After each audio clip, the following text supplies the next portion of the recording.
This is our cinnamon crisp coffee cake. It's also one of our recipe of the year coffee cakes for 2023 that we are so excited about. The cinnamon crisp coffee cake starts by mixing up a simple filling of granulated sugar, cinnamon, and some cocoa powder, which gives the filling a really fudgy quality. Then you make the crumbs, which there are a lot of because, let's be honest, it's the best part of coffee cake. Then you make the batter, which starts with a mixing method called reverse creaming, and it makes a super tender cake. There's also buttermilk, which gives you just a little bit of tang that complements the sweetness.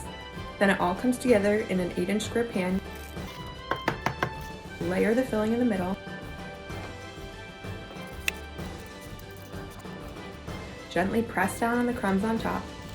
Bake it for a little over half hour, and then before you know it, you have the most incredible tender crumbed coffee cake that has this layer of buttery streusel on top. You're going to want to pick up every single crumb and eat it with a spoon because it's so good. We wouldn't give you just any recipe for our recipe of the year, only the best.